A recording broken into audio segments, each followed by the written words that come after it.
In Dolton, it's celebration time for Jason House, Edward Steve, and the rest of the trustees. He will be the new mayor, and Tiffany Henyard is about to be on OnlyFans, clapping it up, I think.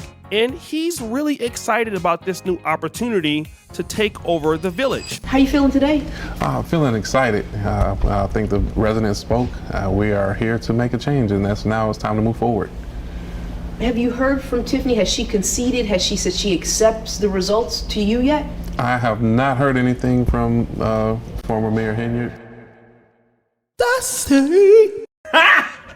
Got him! Meanwhile, for Tiffany Henyard, things are looking quite bad. Even though she's on Facebook trying to act like everything is okay. A few hours ago, she posted, "I'm going to keep winning, know that. Always lead love. I love you and there's nothing you can do about it." Stop the cap. And really, the outcome for her future is looking very, very bleak. But why is that?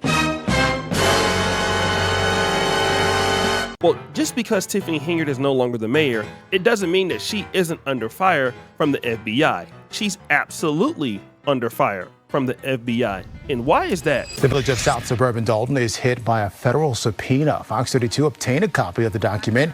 It's dated the 25th, the same day residents voted to replace Mayor Tiffany Henyard with trustee Jason House. He won by a landslide, 88%. The subpoena seeks records all related to a development on Lincoln Avenue. That land allegedly used to be owned by Henyard's boyfriend. Subpoena demands testimony on March 17th at Dirksen. Now, before I get into that, I want to kind of give a little bit of investigative journalism. You see, Tiffany Henyard's boyfriend, Kamal Woods, was involved in real estate, and somehow a guy who was poor before he met Tiffany Henyard all of a sudden got access to all of this property. And he was getting access to this property and then able to sell this property to other people and make a hefty profit. But we kind of figured out how it started. The agenda is a motion to approve the purchase of 5 residential properties, 1 commercial property from the Cook County Land Bank. Is there a motion?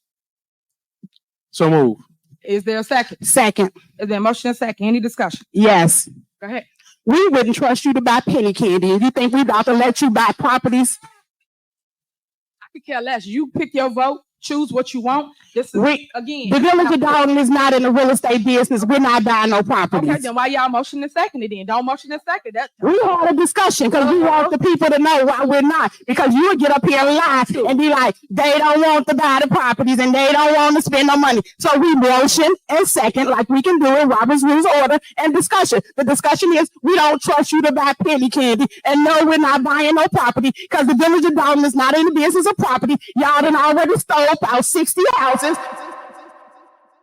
You see, here's a situation that was occurring in the village of Dolton. Tiffany Henyard would try to buy property from Cook County and wanted to use Dolton's money to do it, even though at the time Dolton was like $6 or $7 million in debt. And that's Kiana Belcher. She says, "We don't even trust you to buy penny candy." And there's a reason for that. Because see, in one of these situations, we believe that Tiffany Henyard was able to get some of these properties from Cook County, redistribute that property over to Kamal Woods, her ex-boyfriend, and he was able to sell the property, okay? And once he sold this land, it became this beautiful bar called St. Patrick's. Let's stop the show. Sometimes in life you have regret. You ever sold something to somebody and you found out it was way more valuable than what it was? Yeah, that's actually what happened. You see, when Kamal Woods sold the land, he had no idea that St. Patrick's was going to develop into what it did,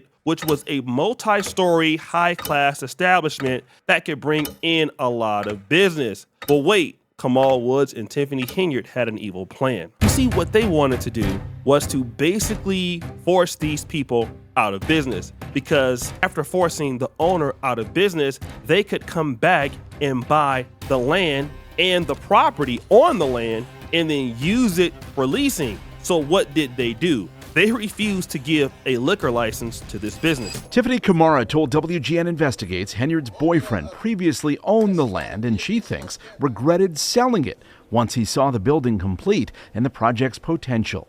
What do you think the delays were all about? They wanted to take over the building. It took a lawsuit and a judge's order to get the Henyard administration to finally issue a needed liquor license in January. It almost left this extremely attractive and gorgeous smart lady bankrupt. But wait. Now the FBI is on their behind and they want to know what's going on with the subpoena. They want to know about the inspection, code enforcement, and licensing records involving Tiffany Henyard. But this isn't Tiffany Henyard's first time doing this. Of course, there have been many business owners who were trying to get their licenses, and when it was found out that these people were not Tiffany Henyard supporters, she would basically decline to renew their license. And then she might even try to embarrass them on the podcast. But wait, there's something else that I want to talk about. Rewind! Right before Tiffany Henyard lost, she gave an appeal to the audience that was listening to her. And that appeal was based on this. I think that people didn't give me a chance. I think that I was blindsided from the go. I came in 2021. And when I came in 2021, I was faced with a recall. So every year it was something else. Then they took me off the bank account. And then the next year was something else. So you never gave me the opportunity to continue to govern. And I want the opportunity to govern my time. Stop the cap. You see, you guys never gave me the opportunity to do X, Y, and Z. You guys never gave the opportunity to let me serve. So I'm looking for an opportunity to serve another 4 years so I can enrich myself, take all the money, and do whatever the hell I want to do. And this is kind of what I want to talk about today because this is important, especially us as, blacks, African Americans, #FBA. Here you have a black female mayor in a village that has the average income of about $22,000 a year. So it's a poor place. So a venue like St. Patrick's, which is upscale, could be the venue that might bring people into Dolton. And that could create a lot of jobs and opportunities for others. But at the same time, we will sit here and say, we are not getting opportunities like Tiffany Henyard, when in the reality, Tiffany Henyard is a person that takes away opportunities from blacks. Because see, if it doesn't benefit her, it cannot benefit anybody else. And you know what? I want to think about if we are that kind of person in our everyday life in Black America. Look at yourself and look at yourself from an honest perspective. Are you the kind of person that if you can't thrive, nobody else can thrive either, and then sit around and be hypocritical and complain that, you know what, you're not getting an opportunity? You see, if we can all grow together, everybody can win. Of course, everybody won't pay it back forward, but you know what? Some people will. And doing right by people can give you a big opportunity. It's helped me here on YouTube from people I've never even met, who just because I've been able to do the right thing by them, it's allowed me to do what I'm doing today. And yes, I'm still broke and dusty, but it just goes to show that helping others, it can help you. You see, if Tiffany Henyard had that perspective, she would still be the mayor of Dolton because she had the story that everybody wanted to support. She's from Dolton. She's a black woman. She's relatively young. She's a single mom, and she understands the struggle. She's democratic. All of the boxes were checked. But the reality is, with no respect for people and wanting to be destructive and disruptive, you're on your way out. And now it takes Jason House, a brother who doesn't really win on charisma, but he wins in productivity. Something that the black community can learn from this whole debacle that happened in Dolton. And if we are to come up as a people and as a community, one of the things that we're going to have to understand how to do is to do right by each other. And doing right by each other is actually doing right by ourselves. And when I help you achieve something, it helps me achieve something. But when I take away from you, ultimately, what goes around comes around. Isn't that right, Tiffany Henyard? Well, guys, what do you think? It's your boy, O'Shea Duke Jackson, back at it again with another episode of The Celebrity Junk. Produce you for all that you do. Subscribe, hit the bell. We're out.